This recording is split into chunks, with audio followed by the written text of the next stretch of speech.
እየረሻው ተቸግሬያለሁ ምን ላድርግ ብሎ ተጨንቋል። ታዲያ አዳምጪ። አንደኛ ማዳም ቤት ነው ያለሁትኝ እና የመርሳት ችግር በጣም ተደጋግሞብኛል። በጣም ብዙ የመዳም ቅመሞች የመዳም ቤት ውስጥ ሆነው የሚሰሩትን ነገር በጣም ይረሳሉ። ሁላችንም በጣም እንረሳለን፣ የምንሰራውን ነገር እንረሳለን። ሀታ እኔ እንዴት እንደምሰራ ሁላ እረሳለሁ፣ ወላሂ እረሳለሁ። በተለይ በጣም ቆይቼ የሚሰራውን ነገር ማለት ነው እረሳለሁ። አሁን ለምሳሌ ዛሬ ሰርቼ በጣም ከብዙ ጊዜ በኋላ የምሰራው ነገር ይጠፋብኛል። ምን ነበር የማደርግበት ብዬ ከእንደገና አስታውሼ ነው የምሰራው እና የሆነ ነገር እየሰራው ምን ላደርግ ነበር እዚህ የመጣሁት፣ ምን ልወስድ ነበር እዚህ የመጣሁት ብዬ እላለሁ። እና ለዛ መፍትሄው ምንድን ነው ለምትል ልጆች፣ በጣም የመርሳት ችግር የሚያጋጥማችሁ ልጆች ምን ማድረግ እንዳለባችሁ ነግራችኋለሁ። በእርግጥ ያው መርሳት ያለ ነው፣ ግን ከልክ ማለፉ ነው ችግሩ ማለት ነው። ሀይ ሰላም ውዶቼ፣ ማሮቼ፣ ፍቅሮቼ እንዴት ናችሁ? ደህና ናቸው? እኔ ደህና ነኝ አልሐምዱሊላህ አለሁላችሁ። ሜሪ ቲዩብ ነኝ ከዋናው ስቱዲዮ ከማዳም ኩሽና። እንዴት ናችሁ? እኔ ደህና ነኝ አልሐምዱሊላህ። እናንተ እንዴት ናችሁ? ስራ እንዴት ይዟችኋል? ዛሬ እንግዲህ ረመዳን ሊገባ ይችላል። ወገባችሁን ጠበቅ አድርጋችኋል ወይ?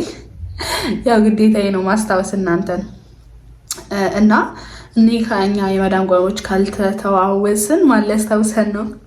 እና ያው እኛው ለራሳችን እየነገርን እኛው በእኛው እየተነጋገርን ስንሰራው ጥሩ ነው ብዬ ነው፣ ሌላ ሰው ከሚነግረን ማለት ነው። ያው እኔም ስላለሁበት እናንተም ስላላችሁበት በደንብ ታውቁታላችሁ። የመዳም ኩሽና ስራ ሁሉን ነገር ታውቁታላችሁ፣ የረመዳን ጊዜ ያለውን ነገር እና ያው ላስታውሳችሁ ብዬ ነው ዛሬ። እና ወዶቼ፣ ማሮቼ፣ ፍቅሮቼ እስቲ ይሄን ቪዲዮ ስሙትና እስከ መጨረሻው ቪዲዮን አሰማችኋለሁ። ስሙትና ከዛ መፍትሄው ደግሞ ምንድን ነው የሚለውን በሳይንስ የተረጋገጠ እኔም ደግሞ ተጠቅሜ ወላሂ ለውጥ ያየሁበትን ነገር ሀታ ማስታወስ ችግር ብቻ አይደለም፣ በቃ ፍሪ ሆናችሁ እንድትውሉ በቃ ሰውነታችሁ የሆነ አለ አይደለ እንዳይጨናነቅ ይሆናል አይደለ። አንዳንዴ ስራ ሰርታችሁ ስትተኙ ሰውነታችሁ ድክምክም የሚለውን ነገር በቃ የሆነ ፍሪ እንድትሆኑ ያደርጋችኋልና ሰውነታችሁ ለቀቅ እንዲል ያደርጋችኋልና መብቴ ነው።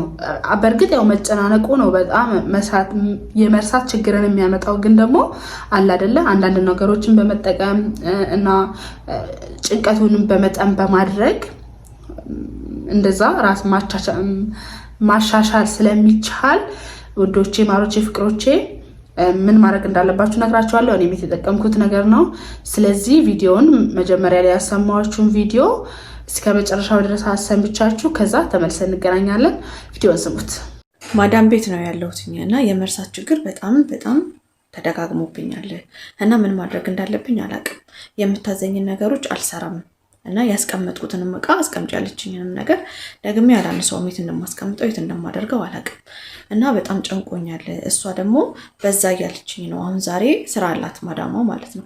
ወደ ስራ ቦታ ስትሄድ ቁርስ መክተት ያለብኝን ቁርስ ሳልከትላት ረሳሁትኝ። እሷም ደግሞ አሁንስ ይሄስ በጣም በዛ ብላ አለችኝ። ምን እንደማደርግ አላውቅም። አሁን ከስራ ስትመጣ ምን እንደሚጠብቀኝም አላቅም። እባካችሁ አማክሩኝ። እንደዚህ አይነት ችግር ውስጥ የነበራችሁና አሁን የተሻላችሁ ምን አይነት ሕክምና እንደወሰዳችሁ ወይ ደግሞ በቤት ውስጥ የሚደረግ ነገር ካለ እባካችሁ አማክሩኝ ብላለች ማለት ነው።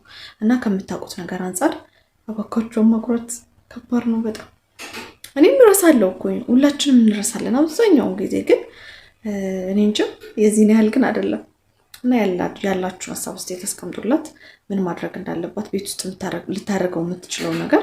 ወደ ህክምናም ደግሞ መሄድ ካለብሽ ደግሞ የኔ ውድ ወደ ህክምና ሂጂ እሺ የኔ እናት፣ ይዞሽ እሷንም ደግሞ ይጠብቅሽ፣ አፏን ይያዘልሽ። እና ወዶቼ፣ ማሮቼ፣ ፍቅሮቼ ቪዲዮ እንደሰማችሁት ነው። በጣም አዛ ነው ወላሂ። የመርሳት ችግር በጣም አዛ ነው ይመስለኛል። ግን አንቺ በጣም ስለምትጨናነቂ ነው ኦቨር የሆነብሽ። እኔ ብቻ አይደለሁም መቼም ኩሽና ገብቶ ምን ልወስድ ነበር የገባሁት ወይ ደግሞ ሌላ ነገር ሊያመጣ ሄደው ምን ላመጣ ነበረ ወይ ደግሞ በጣም ቆይተው የምንሰራውን ነገር ለምሳሌ ኬክ የምንሰራውን ነገር ምን ነበረ ማረግበት ብሎ እያስታወስን የምንሰራው የመርሳት ችግር ስላለ ነው። ያው ኢትዮጵያም እንረሳለን በእርግጥ ግን ያው በዚህ ልክ አይደለም።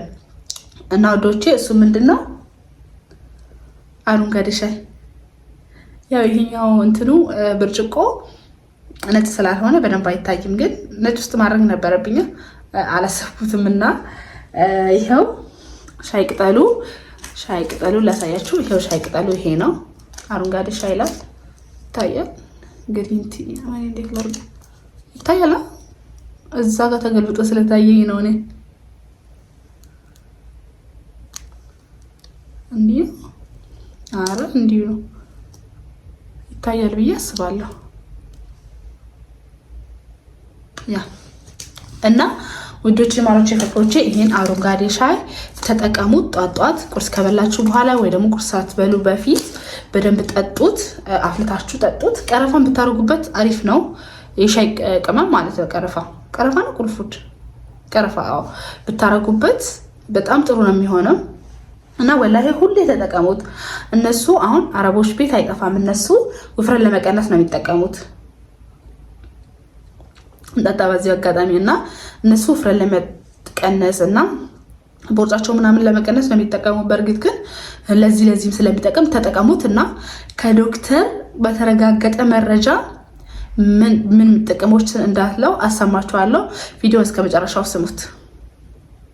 ላይክ፣ ሼር፣ ሰብስክራይብ ማድረጋችሁን ደግሞ እንዳትረሱ። ያ ሁሌ ላይክ አድርጉ ብዬ አላሰለቻችሁም። የአረንጓዴ ሻይ ወይም ግሪን ቲ 9 ጥቅሞች ምንድን ናቸው? አንደኛ ሜታቦሊዝምን በመጨመር ክብደትን ለመቀነስ ይረዳል። ሁለተኛ የአንጎል ተግባርን ማለትም ንቃትን፣ ትኩረትንና የማስታወስ ችሎታችንን ያሻሽላል። ሶስተኛ የልብ ጤናን ይደግፋል። አራተኛ የደም የስኳር መጠንን ይቆጣጠራል። አምስተኛ በሽታ የመከላከል አቅምን ያጠናክራል። ስድስተኛ የሚሸበሸብ ቆዳን በመከላከል ጤናማ የሆነ ቆዳን ያበረታታል። ሰባተኛ የጉበት ተግባርን በመደገፍ ሰውነታችንን ያጸዳል። ስምንተኛ የምግብ መፈጨትን ያበረታታል። ዘጠነኛ የካንሰር ተጋላጭነትን ይቀንሳል። ታዲያ እንዴትና መቼ ብንጠቀመው ነው ሁላ ጥቅም የምናገኘው ካላችሁ ለዚህ ጥያቄ መልስ በቀጣይ ቪዲዮ የምንሰራላችሁ ስለሚሆን እየረሻው ተቸግሬያለሁ ምን ላድርግ ብሎ ተጨንቋል። ታዲያ አዳምጪ። አንደኛው ግሪን ቲ ነው። ግሪን ቲ ጃፓን ውስጥ 1000 በሚያህሉ ሰዎች ላይ በተደረገ ጥናት መሰረት በቀን 2 ጊዜ በመጠጣታቸው ብቻ 43% ያህል ማስታወስ ችሎታቸውን መጨመር ችሏል።